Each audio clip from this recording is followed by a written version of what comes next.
අයිබෝන් අද අපි කතා කරන්න බලාපොරොත්තු වෙන්නේ පදික වේදිකාවෙන් පදික වෙළඳුන් ඉවත් කිරීම හරිද වැරදිද කියන කාරණාව සම්බන්ධව. ඔබ මොකද හිතන්නේ? පහුගිය දවස්වල ප්‍රවෘත්ති බැලුවා නම් ඔබට තේරෙන්නේ නැති ගොඩක් වෙලාවට මිනිස්සු මේ පදික වේදිකාවෙන් පදික වෙළඳුන් ඉවත් කිරීම සම්බන්ධයෙන් බොහොම පොසිටිව්ලි අදහස් දක්වනවා. මිනිස්සු මේ වැඩේට කැමති. මොකද හේතුව නගරයක් ගත්තට පස්සේ පදික වෙළඳුන් නිසා පදික වේදිකාව අවහිර වෙලා තියෙනවා. එතකොට පදික වේදිකාවේ ගමන් කරන මගීන්ට මේ පදික වෙළඳුන් කරදරය. අනිත් පැත්තෙන් ගත්තට පස්සේ මේ නගර අලංකරණය සඳහා මේ පදික වෙළඳුන් කියන පිරිස කරදරයක්.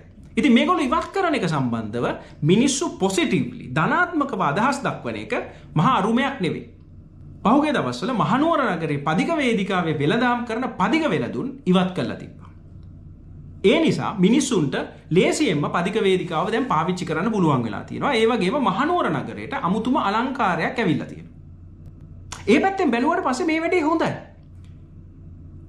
මේ සම්බන්ධව සමාජ මාධ්‍යයේත් ලොකු කතාබහක් ඇති වෙලා තිබ්බා. පොසිටිව් කතාබහක් ඇති වෙලා තිබ්බා.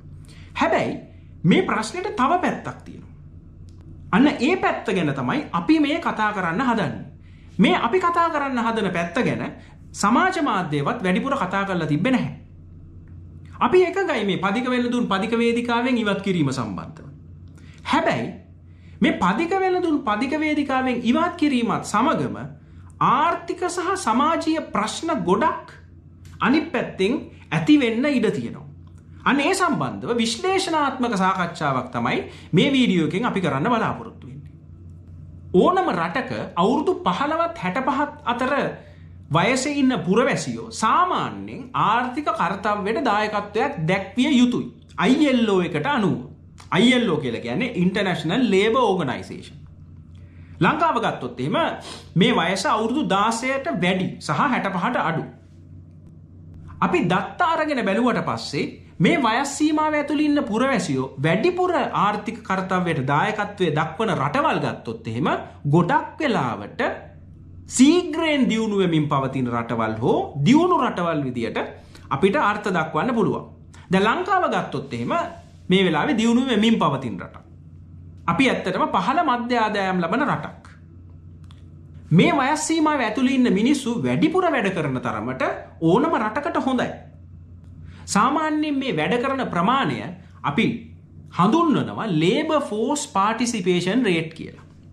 ලංකාවේ පුද්ගලයෝ 100ක් ගත්තොත් එහෙම. ඒ කියන්නේ වයස අවුරුදු 15ත් 65ත් අතර වයසේ ඉන්න පුද්ගලයෝ 100ක් ගත්තොත් එහෙම සාමාන්‍යයෙන් 49 දෙනෙක් ආර්ථික කර්තව්‍ය සඳහා දායකත්වය දක්වනවා. 49 දෙනයි. දැන් මේ ප්‍රමාණය ඇද්ද? ඇත්තට මේ ප්‍රමාණය මදි.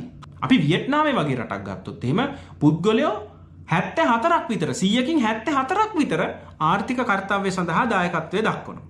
සිංගප්පූරු වගේ රටක් ගත්තොත් එහෙම 100කින් 67ක් 68ක් විතර දායකත්වය දක්වනවා. ඇමරිකාව එංගලන්තය වගේ දියුණු රටවල් ගත්තොත් එහෙම 62ක් 63ක් විතර පිරිසක් 100කින් 62ක් 63ක් වගේ පිරිසක් ආර්ථික කර්තව්‍ය සඳහා දායකත්වය දක්වනවා. 2024 අවුරුද්දේ ඉන්දියාවේ මේ වගේ 56ක්. ලංකාවේ 49යි. ඒ කියන්නේ ලංකාව ලෝකේ අනිත් රටවල් එක්ක සාපේක්ෂව සෑහෙන පල්ලෙහායින් ඉන්නේ මේ labor force participation rate කියන එක සම්බන්ධයෙන්. ඒ කියන්නේ ලංකාවේ වැඩි පිරිසක් වැඩ කරන්න ඕන වැඩි පිරිසක් වැඩ කරන්නේ නැහැ ආර්ථික කර්තව්‍යත් එක්ක සම්බන්ධ වෙන්නේ නැහැ. ආර්ථිකයට දායකත්වයක් දක්වන්නේ නැහැ. සරලවම කිව්වොත් එහෙම යම්කිසි හෝ රැකියාවක් කරන්නේ නැහැ. පොඩි හෝ රැකියාවක් කරන්නේ නැහැ. මේක ලංකාවේ දියුණුවට තියෙන ලොකුම ප්‍රශ්නයක්. මේ 49 දෙනා තව කාණ්ඩ දෙකකට වෙන් කරන්න පුළුවන්. එක කාණ්ඩයක් තමයි ෆෝමල් සෙක්ටර් එක. අනිත් කාණ්ඩය තමයි ඉන්ෆෝමල් සෙක්ටර් එක. මොකද්ද මේ ෆෝමල් සෙක්ටර් එක කියන්නේ? ෆෝමල් සෙක්ටර් එක කියලා කියන්නේ සාමාන්‍යයෙන් රැකියාවක් කරනවා, pay tax එක ගෙවනවා, ඊට පස්සේ EPF ETF නුත් ඒගොල්ලන්ට හම්බෙනවා. එහෙම පිරිස ඉන්නේ අර වැඩ කරන 49 දෙනාගෙනුත් 42%. ඒ කියන්නේ සාමාන්‍යයෙන් 21 දෙනෙක් විතර තමයි. ඒ කියන්නේ අර 100 දෙනෙක් ගත්තොත් මම කියවනේ 49 වැඩ කරන්න කියලා. ඒ 49 දෙනාගෙනුත් 20ක් හෝ 21 දෙනෙක් විතර තමයි අර EPF ETF හම්බෙන pay tax එක ගෙවන පිරිස ඉන්නේ. එහෙම අය ලංකාවේ ඉන්නේ ලක්ෂ 34ක් විතර. ඊට පස්සේ අනිත් සෙක්ටර් එක ගත්තොත් එහෙම ඉන්ෆෝමල් සෙක්ටර් එක. ඉන්ෆෝමල් සෙක්ටර් එක කියන්නේ නිකන් තමන්ගේම සොයන් රැකියාවක් කරන පදික වේදිකාවේ වෙළඳාමක් කරන දවසේ පඩියට වැඩ කරන වගේ මිනිස්සු එක එක ක්ෂේත්‍රවල. එහෙම අය ඉන්නවා අර වැඩ කරන 49 දෙනාගෙනුත් 57ක් විතර. 57ක් විතර. ඒ කියන්නේ අර 49 දෙනාගෙන් 57ක්. ඒ කියන්නේ 28 දෙනෙක් 27 දෙනෙක් විතරම මේ ඉන්ෆෝමල් සෙක්ටර් එකේ තමයි වැඩ කරන්නේ. මේගොල්ලෝ මේ EPF ETF හම්බෙන pay tax ගෙවන අය නෙවෙයි. මේගොල්ලෝ ආර්ථික කර්තව්‍යයට දායක වෙනවා. හැබැයි ගත්තොත් එහෙම ඒගොල්ලෝ වැඩ කරන්නේ ඉන්ෆෝමලි. දැන් ඒගොල්ලෝ බිස්නස් එකක් කරනවා නම් සමහර විට රෙජිස්ටර් කරලා නැති වෙන්න පුළුවන්. නමුත් ඒගොල්ලෝ මහන්සි වෙලා යම්කිසි වෙළඳාමක් කරනවා. රැකියාවක් කරනවා. ඒ මිනිස්සු ඇත්තටම හරිම වැදගත්.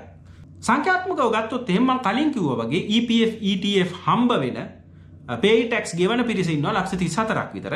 මේ ඉන්ෆෝමල් සෙක්ටර් එකේ සාමාන්‍යයෙන් ඉන්නවා කියලා සංඛ්‍යා ලේඛනවල තියෙනවා 46ක් විතර. ඒ කියන්නේ ඉන්ෆෝමල් සෙක්ටර් එක ෆෝමල් සෙක්ටර් එකට වඩා සෑහෙන්න වැඩි. මේ ඉන්ෆෝමල් සෙක්ටර් එකත් ෆෝමල් සෙක්ටර් එක වගේම ලංකාව වගේ ආර්ථිකයකට සෑහෙන්න වැදගත්. එතකොට මේ මිනිස්සුන්ව අපි රැක බලා ගන්නවා.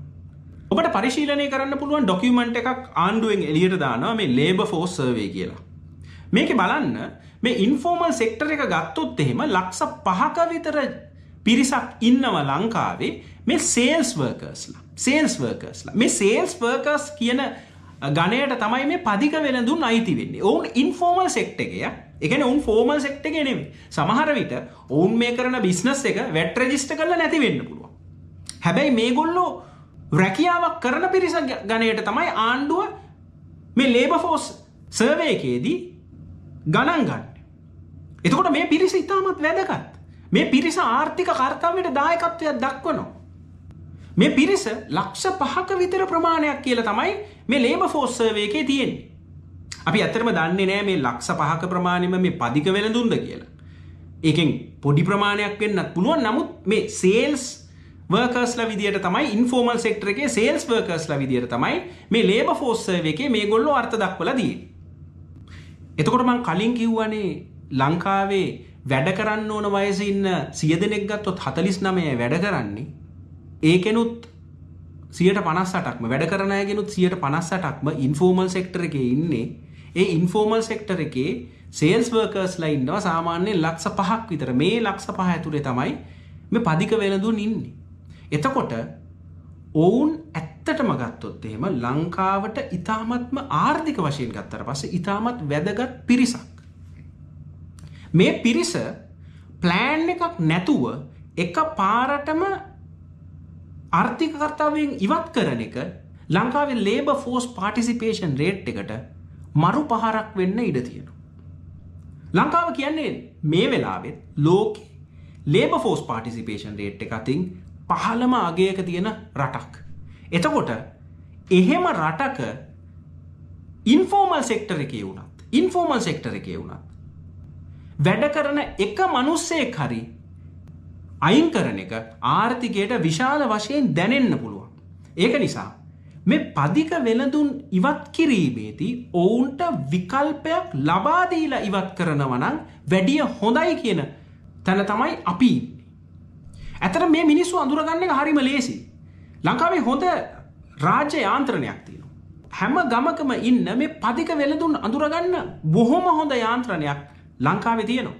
ග්‍රාම සේවක මහත්තුරුන්ට කිව්වනම් මේ පිරිස අඳුරගන්න පුළුවන්. ඊට පස්සේ ප්‍රාදේශීය ලේකම්තුමා හරහා මේ විස්තර ඇත්තටම එකතු කරගෙන මේ මිනිස්සුන්ට විකල්පයක් හදලා දෙන ගමන් හදලා දීලා මේ මිනිස්සු මේ පදික වේදිකාවෙන් ඉවත් කරන්න වැඩපිළිවෙලක් හැදුවනම් හොඳයි කියන තැන තමයි අපි ඉන්නේ අර කලින් කියපු කාරණාව නිසා. ඔබට ඇත්තටම අමුවෙන්ම කිව්වොත් එහෙම ලංකාව දියුණු රටක් වෙන්න නම් මේ අවුරුදු 15ත් 65ත් අතර 100 දෙනෙක් ගත්තොත් අඩුම ගානේ 65ක්වත් වැඩ කරන තත්වයට එන්න ඕන. එහෙම නැතිව ලංකාව දියුණු කරන්න බැහැ. ඒක නිසා මේ පදික වෙලෙන්දොත් මේ එතන ප්‍රශ්නයක් තියෙනවා තමයි. මිනිස්සුන්ට ඇවිදින මිනිස්සුන්ට කරදරයි. නගර අලංකරණයට කරදරයි. හැබැයි ලංකාවේ මේ වෙලාවේ තියෙන ආර්ථික අර්බුදයත් එක්ක මේ මිනිස්සු මේ ආර්ථික එන්ජිමේ අති විශේෂ කොටසක්. මොකද මේ මිනිස්සු වැඩ කරන ගණයට තමයි මේ ලේබර් ෆෝස් සර්වේ එකේ දාලා තියෙන්නේ. ඉතින් ඒක නිසා එකපාරටම මේ මිනිස්සු මෙතනින් අයින් කරන එක ටිකක් ප්‍රශ්නයක් කියලා තමයි අපිට හිතුනේ. මේ සම්බන්ධව වැඩිපුර කවුරුවත් සමාජ මාධ්‍යවලත් කතා කරනවා අපි දැක්කේ නැහැ. ඒක නිසා තමයි ඇත්තට මේ වීඩියෝ එක කරන්න හිතුවේ. 2025 අවුරුද්ද ගත්තොත් එimhe ලංකාවට සෑහෙන්න හොඳ අවුරුද්දක්.